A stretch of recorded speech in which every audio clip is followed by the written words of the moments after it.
Hello, welcome back to my channel and to another reaction video. This time we're checking at part 7 of Antares Confederacy.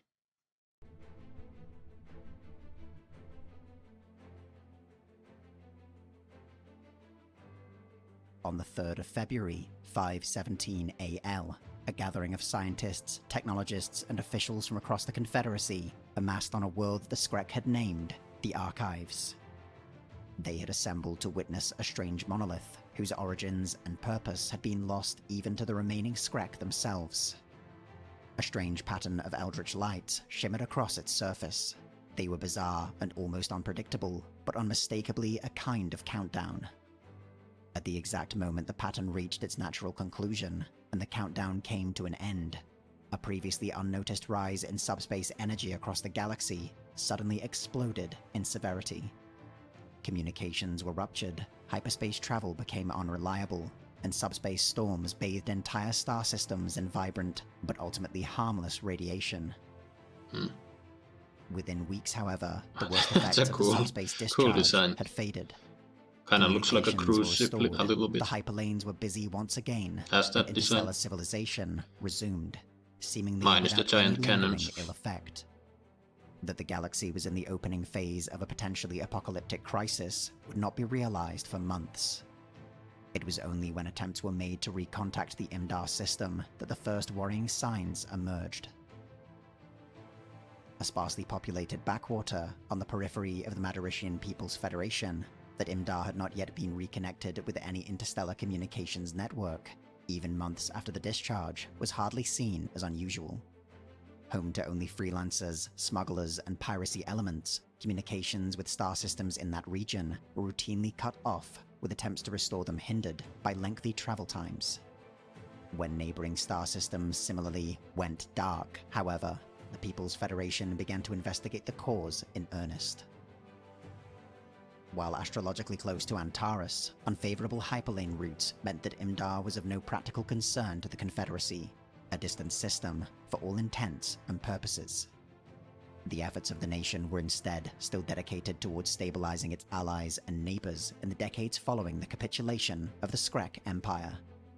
Reports of decimated Madarician fleets and armies were initially assumed to be the work of the Teesru, an ancient nation nearly the equal of the Skrek in their day.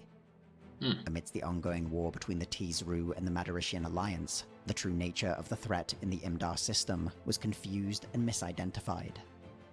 The loss of an Antares Treaty Organization battleship in the region only added to the confusion, further escalating tensions.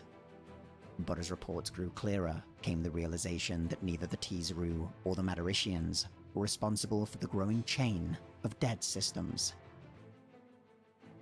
In ancient myth, the land of Megiddo was prophesied to be the site of an apocalyptic battle. Within the Confederacy, however, it was instead merely the name given to the first extragalactic star system settled by Antares. Located in a small cluster of dead worlds, just past the outer periphery of the galaxy's spiral arms, it had become a center of commerce due to its unique gateway nexus, perhaps the work of the Skrek Empire or some other long-fallen civilization. The creatures that emerged from that nexus were unlike anything foretold in Earth's Book of Revelation, but the battle was similarly apocalyptic. Neither ships nor living creatures, vast assemblages of light and subspace itself poured into the system.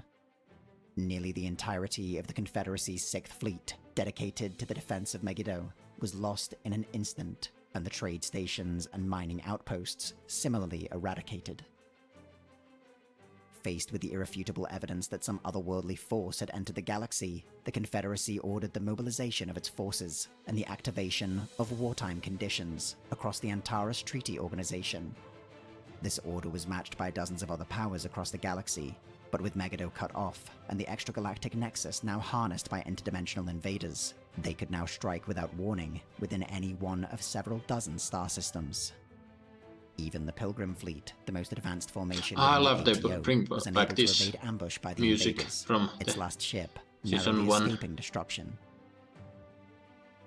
Everywhere across the galaxy came reports of extra-dimensional incursions and star systems stripped of all life. With emerging footholds in multiple territories, including those of the Confederacy's allies, the initial strategy to counter the invaders was confused and ineffectual.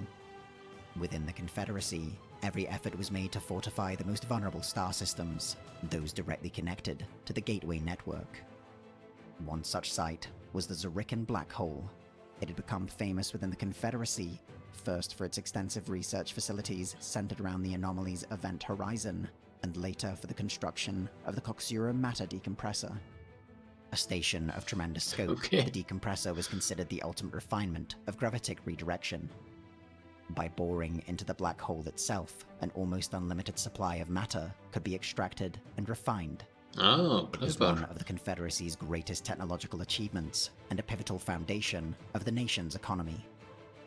I don't think they've ever mentioned that before. The apparent strategy of what history would name the Unbidden, Confederate scientists would later speculate that this manipulation of gravity might have acted as a kind of beacon to the extra-dimensional invaders. Whatever the cause might have been, as soon as the Unbidden became aware of the decompressor's existence, their fleets converged upon it. With the Confederacy forced to defend multiple points across its territory, the Zurican Black Hole was defended only by the remnants of the 6th Fleet, hastily reinforced, but hardly at its full strength. Under-equipped, undermanned, and prematurely returned to active service, the 6th Fleet ships and sailors had barely trained together for more than a few months when the first Unbidden formation arrived. Yet, as the only major fleet in the Confederacy to have engaged the invaders directly, its surviving officers proved instrumental in confounding the Unbidden's powerful, yet imprecise attacks. The opening stages of the Battle of Zucannus was unlike any other fort in the Confederacy's history, resembling more a series of interconnected feigned retreats and routes. The strategy failed to inflict any meaningful damage upon the invading forces, yet by avoiding a pitched battle, the 6th was able to prolong the engagement long enough for the 1st and 7th Confederate fleets to arrive. That's by enough time. Overwhelming numerical superiority, Antares' forces endured significant losses before the Unbidden fleet withered away into nothingness. The victory was the first of its kind in the galaxy, emboldening allies and other foreign powers with the knowledge that victory over the Unbidden in mass fleet actions was possible. Yet, within just a few months, a second force of the interdimensional invaders emerged out of the rift. The 1st, 6th, and the 7th fleets, depleted significantly by the previous engagement, were forced to retreat. With the loss of the Coxura matter decompressor, the economy of the Antares Confederacy collapsed almost instantly. Without the raw matter necessary to maintain the enormous production lines keeping the Confederate Navy reinforced, both the armed forces and nation seemed poised to disintegrate. The actions of the Confederacy, however, had not gone unnoticed, and within the galactic community, it was Antares that emerged at the forefront of the defense effort. In exchange for various elements the Confederacy possessed in abundance, the Matarician People's Federation and Rothugan Empire entered into an unprecedented trade agreement, dedicating an enormous percentage of their industrial output to the Confederate military-industrial complex. The 2nd, 3rd, and 4th battles of Zucannus were merely the start of what would become a seemingly endless campaign to hold the system. The fleet actions fought here grew in size and scope until in the eyes of the galaxy, they had become the supreme drama upon which the entire war seemed to hinge. For 7 years, extra-dimensional forces poured out of the Gateway, assailing themselves against the massed Confederate defenses. Multiple times the system was lost, the matter decompressor disabled, and Confederate fleets scattered across the surrounding systems.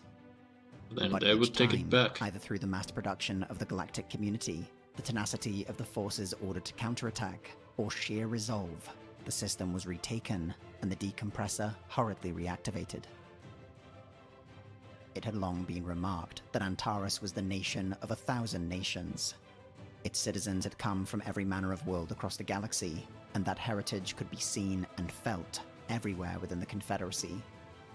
Yet its critics had been vocal in claiming that while Antares was undeniably 1,000 nations, it was rare that it was one. In every conflict, every contest, from the liberation of the Vrul to the invasion of the Great Khan, even during the campaigns against the Skrek and the Greater Terran Empire, the nation had truly united, only fleetingly. In the war against the Unbidden, the national spirit of Antares was catalyzed into something grander, something deeper. It was the refinement of a simple idea that had been expressed in many different forms throughout its history. As the raging of a martial fire, the concept of Antares exceptionalism, the imagery of a new colossus, or the simple notion This that is one of the evil best must be artworks in the opposed. series. Yes. It asserted itself on every world in the Confederacy, emboldening each citizen towards the same great effort.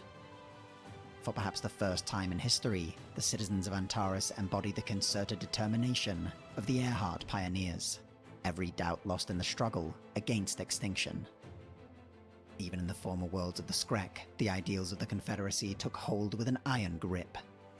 The font of knowledge, once the decrepit throne of a fallen power, was restored, its long crippled foundries now burning with such light as to be visible from orbit. Millennia ago, the Skrek had fought to save all civilization, and now they did so again. The pride and honor of their ancient empire finally revived. Within its endless industries, the stain of slavery was burned away, and the font of knowledge transformed into a great arsenal of democracy. With the attention of the Unbidden directed on Zucanis, came the opportunity for counterstrokes. In 530 AL, a great victory was achieved by the T-Zru, and the path to the heart of the interdimensional rift was opened. Presented with the moment to end the advance of the Unbidden in a single stroke, Confederate fleets abandoned the defense of Zucanis, instead driving towards Imdar itself. It was only when battle had been joined with the extra-dimensional forces surrounding the Great Wound in reality was it realized that to close this tear, the strange ethereal constructs of the Unbidden erected across the galaxy would all have to be destroyed. With Confederate fleets engaged, and without any means to retreat, all that could be done was to hope that the other nations of the galaxy would follow their lead. For weeks, the massed forces of the Confederacy fought their way to the tear, until their fire could be directed upon the rift itself. To the tremendous relief of all Antares, their faith in the galaxy was rewarded. Elsewhere, a final offensive by the galactic community had destroyed the last of the Unbidden's constructs. The rift was finally closed. The nation that had entered the war against the Unbidden was not the same one that ended it. In countless ways, the Confederacy had been transformed. Within the Antares system, terraforming technologies had reformed the worlds of Alhaji and Vin into paradises. In the Dronofeg system, an artificial ring world had been constructed rivaling any of the greatest wonders in the galaxy. But the greatest change was in the soul of Antares itself. The Confederate Republics of Antares had always been a compromise, a labyrinth of agreements and stipulations meant to balance the power of the republics with that of the federal system. It was a compromise that was no longer needed. On May 22nd, 532 AL, representatives of each Republic of Antares made their way one by one to the floor of Parliament in Sigalo and announced the results of the last national referendum held by the Antares Confederacy. That evening, at midnight Sigalo time, the Confederate Republics of Antares were dissolved, and the Antares Commonwealth established. The formation of the Antares Commonwealth was the greatest and most far-reaching reform ever enacted across the nation. It transformed the sovereign republics into constituent states. I think I only have the epilogue left after this. Contradictions and peculiarities Sad this came to an end, but yeah. Antares politics. But amidst this new wave of optimism, It has been a really big journey, not gonna lie. The greatest failure of the Confederacy would be remedied. The declaration of war against the Greater Terran Empire occurred simultaneously with a sweeping decisive strike through the Suhari Aldebaran wormhole. It was almost identical to the Reyes operation attempted 40 years earlier, but the scale of the forces involved defied any comparison. Forged by the trials of the Unbidden War, fueled by the master industries of their shining worlds, Commonwealth forces had grown exponentially larger. During fleet actions in Aldebaran, Capella, Sigma Draconis, Sirius, and dozens of other star systems, the military forces of the Terran Empire were systematically torn apart. In their wake came vast armadas of troop transports, and the Commonwealth Army embarked on the liberation campaigns for which they had always been intended. In the war against the Greater Terran Empire, every soldier, on both sides, became a casualty. Some escaped physical wounds, but none were above the emotional torment of the conflict. The Terran state was no longer a nation in any meaningful sense, but an inhuman mechanism, running with deadly precision towards its own destruction. Unable to achieve victory, it instead dedicated itself towards merely increasing the suffering and violence, punishing Antares for every step forward it took. And it's Through their ruthless. superstitious belief in technology, the leaders of the Terran Empire had abandoned any feeling for the life and dignity of man. The individual held no importance, no consideration given to their uniqueness or distinctiveness, used up instead as a raw material. Men, women, and children were thrown in the face of Commonwealth guns, expended as any soldier might expend ammunition. The Battle of Earth was decided before it began, but the inhuman insanity of the Terran Empire prevented any surrender or withdrawal. Whatever glory that might have been won was replaced by a tremendous feeling of agony that gripped every Commonwealth soldier with cruel force. The birthplace of mankind had been defiled, transformed into an unsurpassed violation and degeneration of the human essence. Earth was a graveyard, a place where untold millions of lives had been senselessly snuffed out, where an immeasurable wealth of human happiness, human plans, hopes, talents, and fertile possibilities of the future were destroyed forever. This, and nothing more, was the prize that the Antares Commonwealth had won.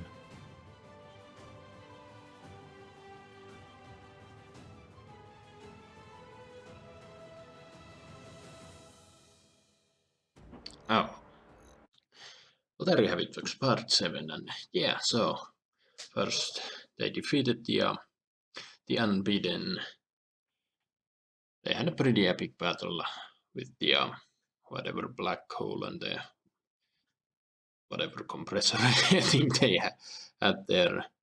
Pretty darn epic, but eventually they overcame the odds, and the rest of the galaxy, the Skrek included, joined the fight, and they pushed the Unbidden on all fronts and closed the breach. And after that, with a little bit of reform, the Antares Confederacy was dissolved and the Antares Commonwealth established, and that